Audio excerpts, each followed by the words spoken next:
नाजरीन, प्रोग्राम रुपया पैसा में आपको खुशामदीद कहते हैं। आज बात करेंगे वफाकी बजट के मुतलिक और जो वो तजावीज़ हैं उनको भी डिस्कस करेंगे। IMF किस तरह से पॉलिसी साजी के अंदर अपनी तजावीज़ दे भी रहा है, उनको किस तरह से शामिल किया जाएगा, इस पर भी बात करेंगे।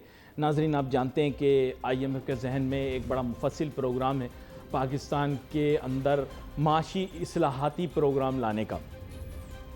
मुझे पता है आप इस चीज़ से मुत्तफिक नहीं होंगे, तो उसकी वजह यह है कि आम तौर पर या अमूमी तौर पर लोग यही सोचते हैं कि IMF की बनाई गई पॉलिसियाँ जो है वो पाकिस्तान के लिए इतनी फ़ायदेमंद साबित हुई, लेकिन मजबूरी का नाम शुक्रिया। अब उनसे पैसे ले लिए, उनकी बात तो माननी पड़ेगी।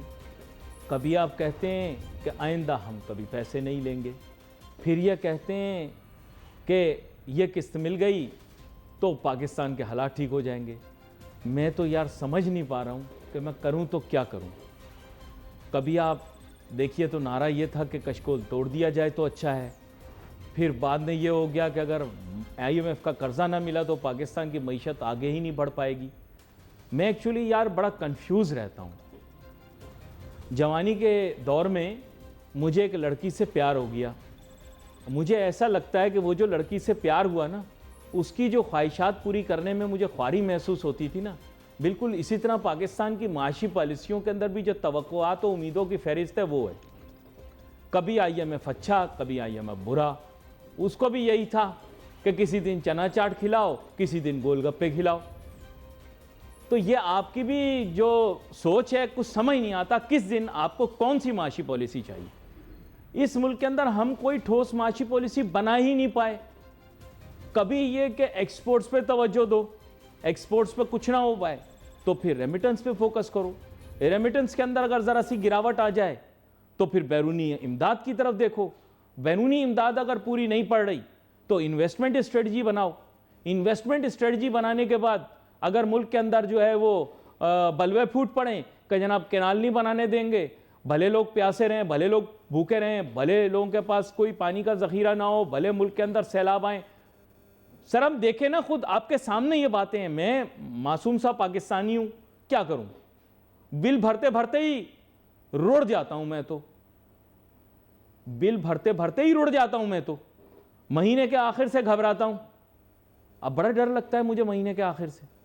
क्यों? क्योंकि मुझे पता है अभी एक बिजली का बिल आएगा।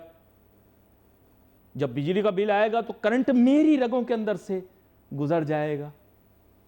फिर गैस का बिल आएगा तो गैस का मसला हो जाएगा। सर गैस का बिल भी अब हल्का नहीं आता, अब तो वो भी भारी आता है। कराची में अगर आपने पानी हासिल करना हो तो यकीन करें, करबला के बाद पाकिस्तान में पानी हासिल करना मुश्किल काम है। कराची में पानी हासिल करना बड़ा मुश्किल काम है। मैंने बड़े बड़े बैंकों के अहम अफसरान को जांगिया के अंदर टैंकरों के पीछे भागते हुए देखा है। मैंने देखा है। वाह रे वाह। तो आप मुझे बताएं कि बुनियादी ज़रूरियात आपकी पूरी नहीं हो पाती, आपने कंफ्यूज रखा हुआ है, माशी पॉलिसी कैसे तरतीब देंगे? लोग मेरा मजाक उड़ाते हैं, कहते हैं साहब आप दूसरे ममालिक की तारीफ करते हैं। मैं आपको सही बताऊं, हाँ मैं मानता हूं कि कचरा अंग्रेज़ों को अपने घर से उठाकर खुद ही बाहर फेंकना पड़ता है, लेकिन बिजली की लोड शेडिंग वहाँ नहीं होती, गैस की लोड शेडिंग वहाँ नहीं होती। नाजरीन, पानी वहाँ टूटी में खोलें, सॉरी मैंने टूटी कह दिया, आप लोग नलका कहते हैं, टूटी खोलें शरशर पानी आता है, शरशर। खैर, यहां पर मैं अपने फाजिल मेहमान की जानिब आऊँगा। जनाब फारूक अफजल साहब किसी तारुफ के मोहताज नहीं है। बहुत सारी तिजारती और सनती तंजीमों में अहम ओहदों पर फाइज हैं। मैं चाहूँगा फारूक अफजल साहब मुख्तसरन मुझे बताएं कि इस दफ़ा किस रंग की, मेरा मतलब किस तरह की इकोनॉमिक पॉलिसी को परसू करना चाह रहे हैं, क्योंकि बजट डॉक्यूमेंट आपकी पॉलिसी की रिफ्लेक्शन करेगा। जी बिस्मिल्लाहिर्रहमानिर्रहीम। असल में अली भाई एक चीज़ हमें समझने की ज़रूरत है कि बजट हम तो बनाते नहीं हैं, ये तो हम सबको इल्म है, क्योंकि जिनसे हम पैसा लेते हैं वही हमारा बजट बनाकर हमको देते हैं।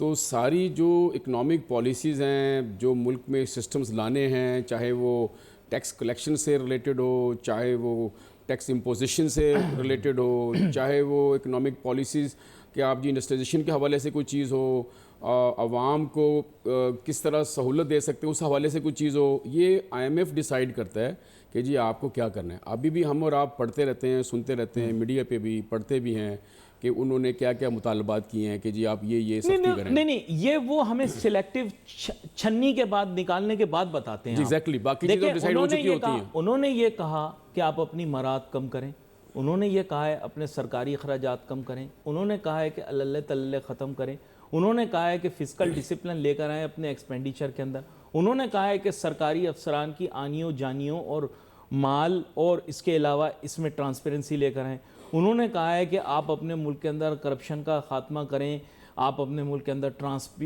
ट्रांसपेरेंट सिस्टम्स लेकर आएँ, आप रिफॉर्म करें। वो काम तो किए नहीं, ये वो काम तो नहीं किया उन्होंने। तो कहा है आप कम करें, आप पढ़ लें, देख लें। बिल्कुल ऐसा ही है। और उस पर देखिए, जब तक जो ये काम आपने बताए हैं हम नहीं करेंगे, मुल्क की इकोनॉमिक सिचुएशन कभी बेहतर नहीं होगी। क्योंकि देखिए, जहाँ पर हमेशा हम अपने आपके इस प्रोग्राम में तवज्जुह से हम ये बात करते रहते हैं कि भाई जो लल्ले तलल्ले हैं, जो नॉन डेवलपमेंट एक्सपेंडिचर्स हैं, ये सारी चीज़ों को जब तक वीआईपी कल्चर है, जब तक हम ख़त्म नहीं करेंगे। देखिए बात ये है कि आज मैंने आपको एक दफ़ा पहले भी शायद बताया था कि 99 की बात है, उसमें अखबार में जब मुशर्रफ साहब तशरीफ़ लाए थे तो जावेद चौधरी साहब का कॉलम आया था और उसमें उन्होंने निशानदेही करना शुरू की थी कि भाई इस मुल्क का क्या आलम है। तो उन्होंने सिर्फ एक पेट्रोल और जो ट्रांसपोर्टेशन का जो खर्चा था फेडरल गवर्नमेंट का उस वक्त, क्योंकि 18वीं दिन में अभी आई नहीं थी, तो सिर्फ एक साल का जो पेट्रोल का खर्चा था वो 67 अरब रुपीज़ था 99 में। ये एक ऐसा लीकेज है, ये आज उससे ज़्यादा बढ़ा हुआ है। आप देखें ड्राइवर्स, मेंटेनेंसेस, पेट्रोल, हर हिसाब से आप देखें। मैं आपको बताऊं कि अगर हम देखिए, मैं एक बात बताऊं आपको, एक्सपेंसेस को अगर आप कंट्रोल नहीं करोगे, आपकी कितनी भी इनकम हो जाए आप नहीं काम कर सकते। सही कह रहा हूं, गलत? बिल्कुल सही कहा आपने। देखिए, सबसे पहले तो मैं इस चीज़ का दाई हूँ कि देखिए बात ये है कि ये कंपनी गवर्नमेंट मेंटेन या कंपनी मेंटेन कार देना, ये कौन से किन किन ममालिक में, मतलब पहले हमें तफसील दी जाए उसकी। हमारे मुल्क में तो अंधेर नगरी है, आप यकीन जानिए, और अनलिमिटेड पेट्रोल के अलाउंस होते हैं, हर बंदे को गाड़ी दी जाती है और वो एक डिपार्टमेंट की गाड़ियाँ, इन्हीं 200-300 गाड़ियाँ होती हैं जो कि वुज़रा के घरों में चलती हैं, सेक्रेटरी के घरों में चलती हैं, पेट्रोल और हर चीज़ वो गवर्नमेंट का चल रहा होता है। ये गाड़ी कल्चर ख़त्म करना पड़ेगा देना आपको। आप लमसम सैलरी दें उनको, बोले जी गाड़ी आप अपनी खुद मेंटेन करेंगे, गवर्नमेंट की जिम्मेदारी नहीं है। दूसरा, जब तक ये कॉन्ट्रैक्चुअल पे नहीं कॉन्ट्रैक्ट नहीं करेंगे, आप ये जो 25 साल की सर्विस और फिर पेंशन और फिर प्रोविडेंट फंड और ये और वो तरक्कियाँ होती जा रही हैं, वो काम नहीं कर रहा लेकिन उसका ग्रेड बढ़ता जा रहा है। ये सब खत्म करना पड़ेगा आपको। अगर आपने सिस्टम लेके आना है, चेंज करना है, ब्यूरोक्रेसी में हर जगह आपको कॉन्ट्रैक्ट पे जॉब रखने पड़ेंगे लोगों को, कोई बेनिफिट्स नहीं होगा, लमसम सैलरी होगी, उसी में हर चीज़ होगी जो कुछ भी होगा। मुगलों का दौर चला रहे हैं जी, आप मुगलों का दौर चला रहे हैं, आप बोल रहे हैं मुगलों का दौर है। आपने मुगलिया सल्तनत आज तक आप नहीं भूले, आप हर जगह मुगलिया सल्तनत की बातें करते हैं, तो फिर वही उनका निज़ाम लेकर आ गए। सर, अंग्रेज बहादुर ने तो कब से ये चीजें छोड़ दी नहीं है। मैंने तो देखा है उनके ममालिक के अंदर कोई नहीं है ऐसी चीजें जो आपने बताया, बिल्कुल तो कहीं नहीं है। बिल्कुल ऐसे ही। देखिए, वहां पे तो बहुत बड़ा प्रिविलेज है, अगर किसी को शोफर ड्रिवन कार मिले तो बहुत बड़ी बात है। अली भाई, अमेरिका जैसे मुल्क में 5 बंदों को गाड़ी दी जाती है गवर्नमेंट में, जिसमें सदर तो है ही, वजीर खजाना, वजीर और वजीर, चंद लोग हैं सिर्फ, दैट्स इट, आई नहीं जिनके पास होते, बस दैट्स इट। देखिए, हमारे यहाँ तो आपको पता है 100 वज़रा हैं यार, मुशीर हैं, हर चीज़ है, हर एक को फौरन गाड़ी मिलती है, सिक्योरिटी मिल जाती है, उसके पैकेज स्टार्ट हो जाते हैं। Why is that so? तो वो सेविंग करे ना। उन ममालिक के अंदर जो भी बंदा टैक्स देता है, पता है आपको सबसे पहले क्या कहता है? कहता है I am tax pay. Exactly. वहां पे आदमी कहता है you are what you are doing with my taxes. वहां पे अपने नुमाइंदगान से पहला सवाल ये होता है what are you doing with my taxes. हम जाके बोल रहे होते हैं हमारी सड़क बनवा दे, हमारी पैप लगवा दे, हमारा फलां करवा दे। देखें, आप अगर टैक्स किसी से सवाल करेंगे ना तो आप उठा लिए जाएंगे। अली भाई, पहली बात तो ये कि आप सवाल भी नहीं कर सकते। मैं बता रहा हूं आपको, आप उठा लिए जाएंगे। अब सवाल तो करें कि हमारा पैसा कैसे खर्च कर रहे हो। वो उससे सिक्योरिटी गार्ड्स होंगे गवर्नमेंट के, आपको मारना पीटना शुरू कर देंगे। गवर्नमेंट की गाड़ियां घूम रही होती हैं, आप यकीन जानिए, जिस तरह ये बेदरेग इस्तेमाल करते हैं पूरे मुल्क में। ये नहीं कि मैं कह रहा कि हमारे इसी सूबे की बात हो रही है, पूरे पाकिस्तान का ये आलम है और ये सारा कल्चर खत्म करना पड़ेगा। ये एक्सपेंसेस सेव करें ना, किसने मना किया है? नहीं, मैं एक बात बताऊंगा, बुरा ना मानिए आप, बुरा ना माने तो एक बात करूं, आपके ताजिर सनतकार बिरादरी को पहल करनी पड़ेगी। आपके लोग पोर्ट्रेट बनाना बंद करें तो फिर बात होगी ना। कोई भी सरकारी अफसर होता है, उसके साथ ये लोग पोर्ट्रेट बनाते हैं, उसके साथ तस्वीर बनाते हैं चिपक के, उसे गुलदस्ता देते हैं गुलाबों वाला, जो अपनी बीवी तक को नहीं दिया होता आज तक। देखें आप हंस रहे हैं, मैं आपको बता रहा हूँ ये रियलिटी है कि नहीं, आप बताएं। है, एग्रीड एग्रीड। देखिए मैंने तो कई दफ़ा कहा है कि भाई हमें उन गवर्नमेंट अफसरान, देखिए अगर हमारी आप जो ईमानदार है उसको सलूट तंजीमें करें, हैं, जी जी उनको बिल्कुल अवार्ड दें। देखिए अगर आप मैं बोलता हूँ आपको, उनको बिल्कुल आप करें। अगर कोई हमारा काम नहीं कर रहा, हमारी बात नहीं सुन रहा, तो हम उसको क्यों खाना खिलाएं, हम इसको क्यों बुलाएं यार, क्यों इज्जत दें उसको? उनका काम है हमारा काम करना सर, क्यों करते हैं? लगता है नहीं देखिए, सनतकार बिरादरी में वापस नहीं जाना। नहीं देखिए बात हम ये तो ना साथ ही हैं भाई, हम तो सबसे बिगाड़ के चल सकते हैं। देखिए हमारा प्रॉब्लम यह है कि हम हर एक, आप तो बिगाड़ के चल सकते हो ना, हमारा मसला ये है तजारती लोगों का कि हर एक से बना के रखनी है, ठीक है, मजबूरी है कि जी गवर्नमेंट है, अगर कुछ एवं करेंगे तो हम पे कुछ दफात लगा देंगे, हमें कुछ और कर देंगे। वो अंडर प्रेशर होके वो जबरदस्ती की इज्जत ले रहा होता है, वजीर भी और सेक्रेटरी भी, सारे जबरदस्ती की होती है पीछे से। लेकिन आप लोगों के साथ माजरत के साथ बुरा ना मानना और गलत हो रहा है। उसकी वजह यह है कि जितना आप लोग आगे बढ़ के कर रहे हैं, वो कह रहे हैं अब थानेदार बिठा देंगे आपकी फैक्ट्रियों में, अब जो चेक करेगा माल अंदर क्या आ रहा है क्या जा रही है। देखें, गलत बोल रहा हूँ? बिल्कुल सही कहा आपने तो तारीफों के पुल बांध दिया उनके, उन्होंने थानेदार बिठा दिया। अब देखें ये मैंने आपसे गलत बोल रहा हूं, सही बोल रहा हूं? सही कहा आपने। देखिए ये इसलिए किया गया है कि लोगों को मुलाजमतें देनी है। देखिए आप PIA बैठ चुका हुआ है, स्टील मिल बैठ चुका हुआ है, गवर्नमेंट के बहुत सारे अदारे बैठ चुके हुए हैं। अब जो पॉलिटिकल जो अपॉइंटमेंट्स हैं वो कहाँ करें, तो उनको FPR नजर आया कि नई ऐसी की चीज़, अगर पूरे मुल्क में हर जगह लोगों को बिठाना शुरू करेंगे तो हज़ारों वैकेंसीज पैदा हो जाएंगी अली भाई। तो उनका पर्सपेक्टिव भी सुन, मैंने उनका पर्सपेक्टिव ये है कि GST के ऊपर बहुत बड़े स्केल के ऊपर वायलेशंस होती हैं। आप I don't know you agree और डिसएग्री, इन्वेंट्रीज जो हैं वो फैक्ट्रियों के बजाय दूसरी जगहों पर पैक हो गई, उनका कहना ये। देखिए मेरी बात सुनिए, और आप हमसे काट रहे हैं, यानी एंड कंज्यूमर से GST की मद में पैसा काट रहे हैं, लेकिन सरकारी किटी में नहीं जा रहा, ऐसा उन लोगों ने नोट किया। देखिए मेरी बात सुनिए, हमने काफ़ी अरसे से कह रहे हैं तजारती तंजीमें कि EFS सिस्टम जो है वो ख़त्म करें आप। हाँ। EFS के तहत बाहर से वो लेके आते हैं माल और लोकल माल बेचते हैं, 18% उसको एग्जेम्पशन हो जाता है, और वो हम 18% दे के माल को बनाते हैं, ठीक है, जो यहाँ के लोकल, जो EFS नहीं कर सकता। सबसे पहले तो EFS सिस्टम खत्म करना। देखिए ये लूप होल्स, लीकेजेस कौन रखता है? जब सिस्टम्स बनाए जाते हैं, पॉलिसीज बनाई जाती हैं, दे ऑलवेज मेक श्योर कि कोई लीकेज हो, कोई ऐसा कोई लूप होल हो जिससे ये काम हो, और फिर हम पकड़ें, और फिर हम उनको पकड़ें और पैसे ले बनाएं उससे। बात ये है कि आप ऐसा सिस्टम बनाए ना, अगर 300 आदमी है उसमें अगर 5, 10, 15, 20 आदमी ऐसा काम कर रहे हैं, तो पूरे जो इंडस्ट्री के लोग हैं वो तो सफर ना करें ना। आप सिस्टम बनाए। आम नुक्ता है, आपने बताया है। नाजरीन मेरी राय ना, आप लोगों को कभी भी पहले सुनने में अच्छी नहीं लगती। पूछो क्यों? क्योंकि मैं सच बोलता हूँ, और सच बोलने वाले की बात जो है ना पहली दफ़ा सुनने में बिल्कुल अच्छी नहीं लगती, बहुत बुरी लगती है। और ख़ास तौर पे अगर आपको सच सुनने की आदत ना हो, फिर तो सच आपके लिए इतना तकलीफ देगा आप सोच नहीं सकते। देखें आपको जो है ना मामला फहमी से चलना है। Make a small compromise today in order to avoid a very big compromise tomorrow. ठीक है, ये मैंने सहाफत में भी यही उसूल अपनाया, इकोनॉमी के अंदर भी आपको यही उसूल अपनाना पड़ेगा। क्या हुआ कि ये हमें छोटे छोटे कॉम्प्रोमाइज़ अगर हम कर लेते हैं ना, आज बड़े बड़े कॉम्प्रोमाइज़ नहीं करने पड़ते। अब IMF की खातिर आपको क्या बड़े बड़े कॉम्प्रोमाइज़ करने पड़ रहे हैं, आपको सारी दुनिया के पास जाना पड़ रहा है, सबसे कुछ ना कुछ लेना पड़ रहा है। और देखें हमेशा कहते हैं कि negotiation from A position of strength. देखिए जब आप ये रहनुमा असूल है कि आप अगर ताकतवर पोजीशन पर होंगे तो आपके साथ दूसरा आदमी निगोशिएट कर रहा होगा तो वो आपके साथ बेहतर टर्म्स पे बात करेगा। फारूक अफजल साहब कारोबार भी आप करते हैं, जाहिर बात है बैन अवी सतह पर कारोबार करते हैं, आपको पता है कारोबार में भी यही उसूल होता है। बात यही है कि मैं फारूक अफजल साहब से यही पूछना चाहूँगा कि देखें अब जितनी पॉलिसियाँ आपको मरतब करनी पड़ेंगी, ये सब की सब वही पॉलिसियाँ होंगी जो कि बराबरी की पोजीशन से नहीं डिस्कस हो रही होंगी। आप कारोबारी आदमी, आप जानते हैं इस बात को कि बिजनेस के अंदर भी जब बातचीत की जाती है तो बराबरी की बुनियाद पर हो तो बेहतर है, बल्कि कारोबारी ये लोग कहते हैं कि ज़रा अपर हैंड हो बेहतर हो।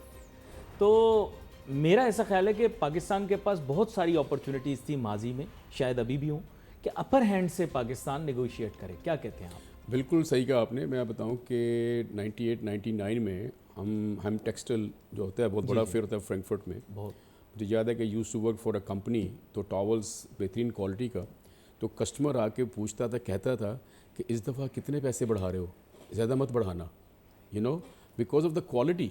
वो बराबरी वाली बात आपने जो बात की है कि वो फिर उस तरह निगोशिएट होता था कि भाई हम अगर अच्छी क्वालिटी दे रहे हैं किसी चीज़ की तो वो उसी तरह उसी लहजे में हमसे बात करता था। अगर मेरी क्वालिटी अच्छी नहीं होगी, मैं माल अच्छा नहीं दे रहा हूँ, तो वो मुझे दबा के बात करेगा कि भाई इसको प्राइस कम करो, यूँ करो, वो करो। हम अपनी मनपसंद की प्राइस लेते थे, ठीक है। देखिए अब पाकिस्तान का आप ये देखिए कि जो हम जब निगोशिएशन टेबल पर बैठते हैं, सारी बातें हम तो फ़कीर है ना, हमने पैसे लिए हुए हैं। आप मुझे बताएं कि क्या कभी ऐसी आपने गवर्नमेंट की पॉलिसी सुनी है किसी वज़ीर ख़जाना से, किसी गवर्नमेंट के हाई अप से कि जी हम ये IMF का कशकोल तोड़ेंगे कैसे? क्या कोई ऐसी पॉलिसी बनाई इन्होंने कि पाकिस्तान में ऐसी पॉलिसीज़ लेकर आएँ, इकोनॉमिक की जो सिचुएशन है उसको किस तरह बेहतर करें कि हमें यहाँ से निकलना है? आज तक नहीं आई। हमेशा कोशिश ये होती है कि पैसे लेने कैसे हैं, आप समझ रहे हैं। हमेशा ये होता है कि जी, और फिर उसकी खुशखबरी सुनाई जाती है टीवी पे हर जगह कि कौम को मुबारक हो कि हमें IMF ने लोन दे दिया 1 अरब का। नहीं, पहले ऐसा नहीं था, पहले ऐसा नहीं था। 90s के अंदर आपको याद होगा कशकोल तोड़ने की बात की गई और ये भी बात की गई कि कर्ज उतारो मुल्क सवारो, अगर आपको याद हो, ये बड़ा मशहूर नारा है। जी जी, आपको याद है ना? बिल्कुल याद है।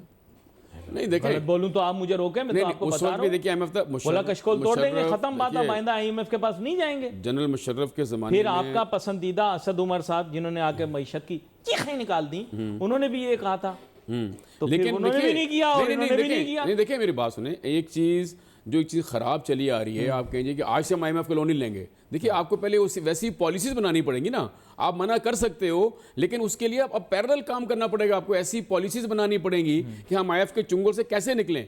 लेकिन आज तक कभी आपको कैसी इकोनॉमिक पॉलिसी नज़र नहीं आएगी गवर्नमेंट की। रियलिटी से कॉम्प्रोमाइज़ करें, आप चुंगल से नहीं निकल रहे, बस तो है ना। नहीं तो आप नहीं निकल सकते, कॉम्प्रोमाइज़ करें। बिल्कुल कॉम्प्रोमाइज़ किया हुआ है ना, मैं आपको लिख के देता हूँ, कभी नहीं निकल सकते। मसले का हल निकालें। मसले का हल तो सीधी सी बात है। देखिए हमें पहली चीज़ तो ये है, IMF है, उसके साथ मसले का हल निकालना। सॉरी, बिल्कुल आप ऐसी एक्सपोर्ट की पॉलिसीज़ बनाएं, इंपोर्ट की ऐसी पॉलिसीज़ बनाएं, टैक्स कलेक्शन की ऐसी पॉलिसीज़ बनाएं, टैक्स ब्रैकेट में लोगों को बढ़ाने की कोशिश करें, अपने नॉन डेवलपमेंट एक्सपेंडिचर खत्म करें। आप VIP कल्चर खत्म कर दें, वही कह रहा हूं ना, आपकी बहुत बड़ी सेविंग होगी। मैं आपको बताऊं अली भाई, मैंने कैलकुलेशन मोटा मोटा किया था, 2000 अरब रुपया सर, 2000 अरब रुपया साल का खर्च होता है VIP कल्चर हमारा सर, 2000 अरब रुपया।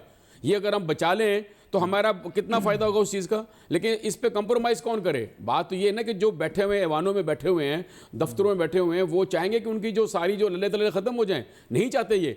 मुझे आप लोगों को, बिजनेस को, सैलरीड पर्सन के ऊपर टैक्स पे टैक्स डालते जाएंगे। अभी आप देखें पंजाब असेंबली में वजीर की तनख्वाह 1 लाख से 9 लाख कर दी।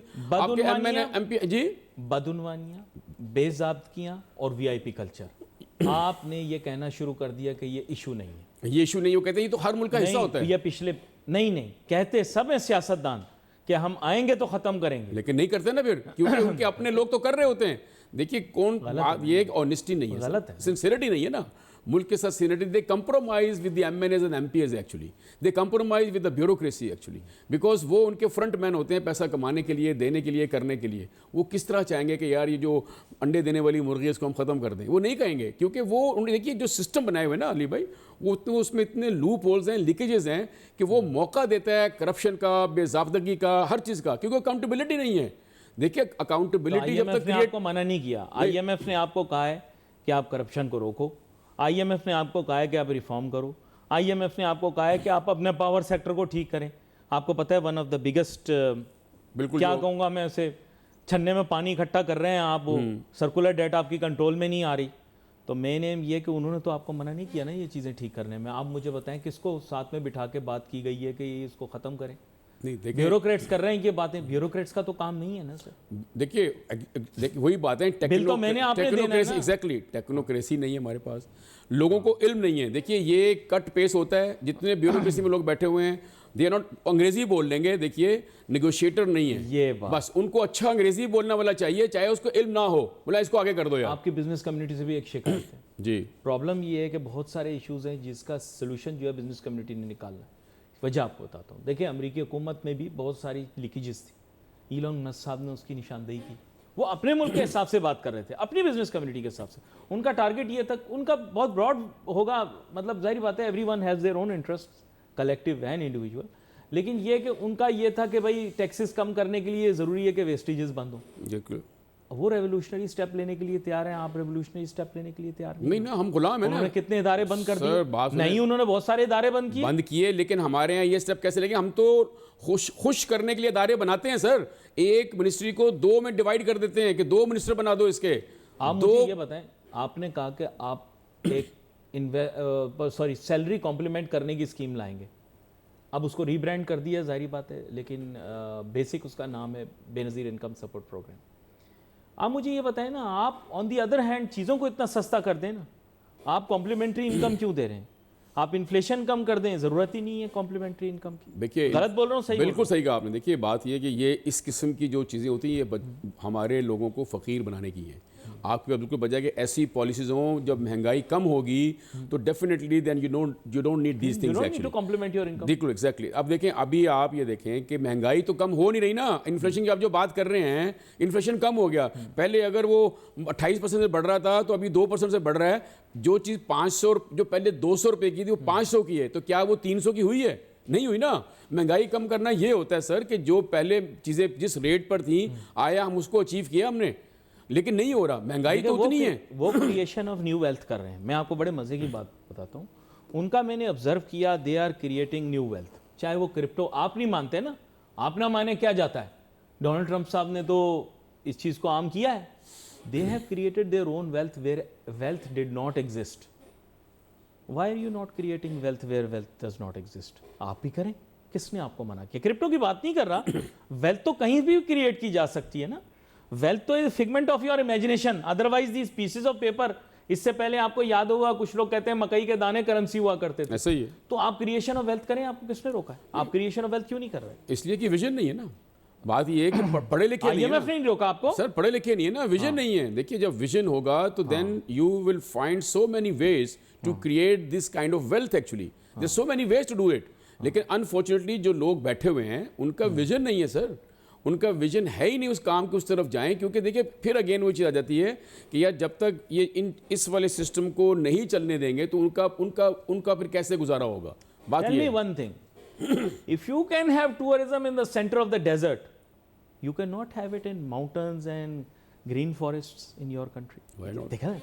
मेरे देखिए टेक्निकल सवाल है। बिल्कुल सही कहा आपने। क्रिएशन ऑफ वेल्थ हुई है कि नहीं हुई? आपके सामने हुई है। ऐसे सुलगते सहरा के अंदर टूरिस्ट डेस्टिनेशंस क्रिएट की गई हैं। क्रिएशन ऑफ वेल्थ है। आपके मुल्क के अंदर आपके मुल्क के अंदर अवाम कहती है, पाकिस्तानी रहनुमा कहते हैं, लीडरान कहते हैं कि साहब हमारे मुल्क के अंदर दुनिया में बहुत कुदरती हुसन मौजूद है, तो आप टूरिस्ट डेस्टिनेशन नहीं बन पा रहे हो, वो बन गए। आपको मैं फिगर्स अगर दूंगा ना आपके फॉरेन टूरिस्ट को, आप परेशान हो जाएंगे कि आपके पास कितने कम आते हैं। बुरा ना मानना। देखिए, नहीं देखिए, बात तो वेल्थ क्रिएशन ये होती है भाई, बुरा ना मानिएगा। आपको पता है, देखिए थरपार कर IMF ने मना नहीं किया, आपको IMF ने मना नहीं किया। बात ये ना सर, आप ये देखें कि इनक्रेडिबल इंडिया का कितना शोर दुनिया में होता आ रहा है। क्या आपने अपने मुल्क के उन मकामात की क्या प्रोजेक्शन किया आपने? देखिए, चीज़ है कि हमारे पास जो टूरिस्ट स्पॉट है, पहली बात है इंफ्रास्ट्रक्चर हमने की इंटरनल की, लेकिन नहीं फॉरेन का नहीं किया ना। उसकी वजह क्या है? देखिए, एक इंफ्रास्ट्रक्चर नहीं है, दूसरा उनको सिक्योरिटी के कंसर्न्स हैं, ठीक है ना। Peace and security concern is the number one concern, we have to address it first. Exactly. लेकिन अब ये इनको कौन समझाए कि भाई जब तक इसको एड्रेस नहीं करेंगे ना इकोनॉमी अच्छी होगी, ना लोग बाहर से भाई आपने यही बोले ना, आपने ये आइडियाज। अच्छा, आप आ जाएं एग्रीकल्चर पे, जस्ट फॉर डिस्कशन सेक। आप इसके लिए बड़ा अजीब सा लफ्ज़ इस्तेमाल करते हैं, इंटेलेक्चुअल डिस्कशन कह लेता हूं मैं उसको। एग्रीकल्चर के बारे में मैं आपको सीधी बात करता हूं। आप कहते हैं एग्रीकल्चर प्रोडक्शन बढ़ानी है, ठीक है, सही है। वर्ल्ड के उस मुल्क का तो मैं नाम भी नहीं ले सकता हमारे यहाँ टीवी के ऊपर जिसकी सबसे ज़्यादा एग्रीकल्चर पर हेक्टर प्रोड्यूस है। आप जानते होंगे, मैं भी जानता हूँ, आवाम भी जानती है। आप कर लो, आपको किसने मना किया? IMF ने आपको ड्रिप इरीगेशन से मना नहीं किया। आप वाटर वेस्टेज कर रहे हैं, उन्होंने आपको कनाल या वाटर रिजर्वायर बनाने से मना नहीं किया। ये तो आपने खुद कहा है कि नहीं हम नहीं बनाएंगे। सर सॉरी, बुरा ना मानना। नहीं, IMF ने आपको नहीं कहा कि आप कनाल नहीं बनाए या वाटर रिजर्वायर नहीं बनाए, या आपने खुद मना कर दिया, हाँ ठीक है सब कुछ हो जाए, हम कुछ नहीं बनाएंगे। IMF ने आपको मना नहीं किया। देखिए, ये अगेन आता है, विजन की कमी आती है। ये नाहिल लोग हैं सर, इनकॉम्पिटेंट लोग बिठाए होंगे जब, तो विजन कहां से आएगा? ये सारी सिंसियरिटी कहां है? वहां है, उन्होंने ग्रीन किया सर, किया उन्होंने, हमारे यहाँ भी हो सकता है, लेकिन अभी अगर देखिए आप बात कर रहे हैं कि जी यील्ड बढ़ाने के लिए या एग्री को बेहतर करने के लिए, हमारी कॉटन हम तो यार 5वें नंबर पर आ गए, चौथे से यार। फ्रांस और स्पेन इतने कम पानी के अंदर इतनी ज्यादा प्रोडक्शन दे रहे हैं। अब इजराइल का देखें, ऑफ कोर्स, मतलब ये Precision कहने जो- का हमारा हाँ, वीजा नहीं लग सकता, वहां का बिल्कुल। नाम, वहां ट्रेवल कर सकते हैं, हमारे पासपोर्ट पे मना है। हाँ। लेकिन आप देखें उनकी एग्रीकल्चर प्रोडक्शन है ना, कह रहे हैं वो बादलों को, नाजरीन क्या करते हैं, वो एक बारीक सा जाल बिछाते हैं, उससे वो बादल में से पानी खींच लेते हैं। यानी ये अब किस तरह से आपको एक्सप्लेन करूं, और कोई चीज होती तो आसानी से आपको समझ में आ जाती, लेकिन बेसिकली बात यह कि वो पानी इस्तेमाल कर रहे हैं और ओवरऑल पूरी वर्ल्ड के अंदर कम पानी के अंदर इरिगेशन हो रही है। आपके यहां आप इस बारे में सोच ही नहीं रहे हो, जो है उसको कंजर्व नहीं कर रहे हो। आईएमएफ ने किया इस चीज से, आईएमएफ ने कहा है आप करो, सैलाब आता है मुल्क का, मैं नहीं कह रहा, आपके फॉरेन मिनिस्टर ने कहा था कि 1/3 या पता नहीं 2/3 पाकिस्तान जो है वो पानी के नीचे चला गया था सैलाब के दौरान। मैंने नहीं कहा, आपके फॉरेन मिनिस्टर ने कहा, शायद 1/3 बोला। लेकिन ये what are we doing with this water? You want to waste it, you don't want to build a reservoir कि आपके दरियाओं का पानी वहां से गुजरता है, वो उसका सप्लाई बढ़ाकर मुल्क में सैलाबी कैफियत पैदा कर सकता है, और करता भी रहा होगा माजी में भी, हमें तो नहीं पता ना, क्योंकि सैलाब तवातुर के साथ हर 2-3 साल के बाद आ रहे हैं। सैलाबी कैफियत आ जाती है, खाली बारिशों से नहीं आती, पानी के फ्लो से भी आती है, बारिशें उसको बढ़ा देती हैं, ठीक है। वो पहले भी करते रहे हैं, वो आगे भी करेंगे। इशू ये कि इसको रिजॉल्व करने के लिए आप रिजर्वायर बना लो, नहीं, सैलाब आए, लोगों की जमीनें ज़ेरे आप जाएं, तबाही हो, खुदा न खास्ता 2-3 हफ्ते के लिए मुल्क में तरसील का निज़ाम टूट जाए, आप पानी का ज़ख़ीरा नहीं बनाओगे। आईएमएफ ने नहीं मना किया भाई आपको, आईएमएफ ने कहा है आप बना लो, लेकिन वहां पर कितनी एलोकेशन है? आपने अब इतना खूबसूरत प्रोग्राम ग्रीन पाकिस्तान का, उसको आपने जो काम अच्छा हुआ उसको आप एक्नॉलेज ही नहीं कर रहे, बाकी चीज़ों के बारे में नहीं बोलता। लेकिन देखो, मैं फारूक अफजल साहब आपकी जानिब आऊँगा, देखो छोटी सी मैं आपसे बात करूँगा, blaming others for our own issues not good. I do agree that because of the policies that have been imposed upon us, we suffer a lot. But IMF has not stopped us from putting our house in order. Sorry. They have never said even once you are not allowed to put your house in order. आप अपने house को order में कर लेना, उन्होंने कहा मना करना है आपको। देखिए मैं हमेशा से कहता हूँ, देखिए आईएमएफ कहता है जी मैंने आपको 1 लाख रुपए दिए, हाँ। आप मुझे कैसे लौटाएंगे? लौटाएंगे, यस। अच्छा, अब हम लौटाने की जब बारी आती है तो हमारे पास 4 चीज़ें होती हैं कि वहाँ टैक्स बढ़ा दो, इसके पैसे लौटा देंगे। क्या हुआ? पेट्रोल बढ़ा दो, बिजली बढ़ा दो, गैस बढ़ा दो और टैक्स बढ़ा दो, ठीक है। जो ऑलरेडी जो टैक्स दे रहे हैं उन पर बर्डन डाल दो, काम नहीं करना। देखिए आप यकीन जानिए, इनमें कोई बंदा ब्यूरोक्रेसी हो, कोई भी हो, वो खोपड़ी से फारिग हैं आप कि भाई इतने लोग हैं, आप यकीन जानिए, जो कि टैक्स ब्रैकेट में आ सकते हैं, लेकिन दे गेट ब्लैकमेल्ड एक्चुअली। उनके हर एक की लॉबी है वहाँ पर। अजय भाई एक लुकमा आपको दूं जी, अभी ये कह रहे हैं कि जनाब वो उन्होंने डेवलपमेंट बजट बंद किया, development in the federal kitty बंद किया हो, प्रोविंसेस के अंदर वो आपको डेवलपमेंट काम करने से नहीं रोकते, ना रोक सकते हैं। सही है, क्योंकि लोन तो वो फेडरल को दे रहे हैं ना, प्रोविंस थोड़ी दे रहे हैं कोई। वो तो प्रोविंस के पास तो बजटरी एलोकेशन आ रही है, बिल्कुल आ रही है, एनएफसी भी मिल रहा है, सब कुछ मिल रहा है, हर चीज मिल रही है उनको तो, सिवाय हाईवेज के आम सड़कों का जाल भी सूबों के पास है। वही मैं कह रहा हूँ, सर्टन हाईवेज है। देखिए आप ये देखें, सालों से हम देखते हैं अपनी होश से, अली भाई सैलाब आता है, आज तक कभी इन्होंने उसका तदारक किया? कभी अगले साल अगर हम क्या उसको कोई ऐसी पॉलिसी कभी देखी है आपने कि अब अगले साल सैलाब नहीं आएगा? सड़कें ना बनाओ, आईएमएफ ने बोला है। बिल्कुल, कराची की सड़कें नहीं बनाओ, ये आईएमएफ ने नहीं बोला कभी भी, मैं बता रहा हूँ। कराची पे ले आए डायरेक्ट, हाँ तो आपको वहां तो कराची पर ही आएंगे ना, हम जो कराची में रहते हैं, कराची का हाल तो देखें आप जरा यार। आईएमएफ ने मना किया, आईएमएफ ने क्या? लेकिन बात ये ना कि देखिए आप देखिए कि हमारा मुल्क अभी, हमको बुलेट ट्रेन नहीं चाहिए भाई, हमें तो हॉस्पिटल चाहिए, हमें इलाज चाहिए, हमें सस्ता दौर चाहिए। तामीर पाकिस्तान, तामीर कराची प्रोग्राम का सिलसिला था, उससे पहले हमेशा सूबाई और लोकल गवर्नमेंट्स ही ये करती हैं काम। आप करें ना, आप सड़कों की वीडियो नहीं बनाए हमारे लिए, वो भी अच्छे काम है, अच्छे काम है, अच्छे काम है, मैं कहता हूँ। लेकिन सड़कें बनाने, पार्क बनाने से आईएमएफ ने आपको मना नहीं किया, विद ऑल ड्यू रिस्पेक्ट। इससे इकोनॉमिक एक्टिविटी बढ़ेगी, आई गारंटी इट। ऐसे ही I है, guarantee चीजें it. जब सहल होती हैं, देखिए इकोनॉमिक एक्टिविटी बढ़ती है। अब मैं अगर जाना है मुझे नॉर्थ उन्होंने कराची, आपको मना नहीं किया कि आप अपने पावर सिस्टम को अपग्रेड करें। आपको पता है माजी के अंदर बैनुल अक़वामी मालियाती इदारों ने आपको फंडिंग दी है क्या वाटर रिसोर्सेज सिटी के अंदर कराची के अंदर इंप्रूव करें, उन्होंने आपको मना किया? नहीं किया, वो पैसे तो खाए गए ना सर, कहाँ करेंगे? देखिए क्या आपकी मास ट्रांजिट स्कीमों को बैनुल अक़वामी सतह पर पैसे नहीं मिले? बिल्कुल मिले, सबको मिले, मिल रहे हैं, अभी भी ले रहे हैं। क्या बनाया आपने? देखिए ना, बात यही ना कि अगेन देखिए 4-5 चीज़ें हैं अली भाई, जो हमारे यहाँ सबसे प्रॉब्लम बड़ा क्या है, इनकॉम्पिटेंट लोगों को हायर किया जाता है जिनकी कोई विजन नहीं होती। बताऊँ आपको मैं, करप्ट लोग होते हैं वो, ठीक है, और वो टाइम पासर होते हैं, कोई सिंसेरिटी नहीं होती, कोई ऑनेस्टी नहीं होती मुल्क के साथ, शहर के, अब सूबे के साथ, शहर के साथ। उनको ये होता है कि किस तरह खाना है, आप उनके साथ बैठ जाएं कि क्या आपके पास पॉलिसी है। They don't have anything. Industrial activities को तेज करने के लिए जो एक्टिविटीज आपने करनी है, अपनी यूटिलिटीज को इंप्रूव करना है, आपको आईएमएफ ने मना नहीं किया। आप बाहर निकलें, आप नालों का सिस्टम ठीक कर दें, आप फुजले का पानी जो है उसको ट्रीट करें। आईएमएफ ने आपको नहीं रोका कि आप फुजले का पानी ट्रीट नहीं करें, वो बल्कि और आपको इंटरनेशनली और फंडिंग मिलेगी। लेकिन नाजरीन, जो बात है वो अब मैं उसके बारे में फारूक अफजल साहब पहले ही बहुत एलेबरेट कर चुके हैं, क्योंकि मैंने इनके सामने क्वेश्चन रखे हैं, इन्होंने काफ़ी सख्त जवाबात दिए, जाहिर बात है। लेकिन वो सख्त जवाबात जो है ना, तहजीब के ज़ुमरे में रहते हुए इन्होंने जवाब दिए। लेकिन मतलब मुझे समझ में नहीं आ रही मैं कैसे एक्सप्लेन करूँ। नाजरीन, आईएमएफ ने हमें मुल्की तरक्की करने से कभी भी नहीं रोका। वो वफाकी मंसूबा जात हैं, जो बड़े बड़े मंसूबे होते हैं जिनके लिए बिलियंस ऑफ डॉलर्स की एलोकेशन होती है, जिसके ऊपर वो ओवरसाइट कर सकते हैं। डेवलपमेंट की स्कीम ज़्यादातर प्रोविंसेस के पास हैं, उसके ऊपर उनकी ओवरसाइट क्या है? फारूक अफजल साहब, आपका शुक्रिया, आप शो में हमारे साथ शामिल हुए। नाजरीन, we wait for your messages on Facebook. Ali Nasir हमारी टीम को इजाज़त दीजिए। अल्लाह हाफिज़।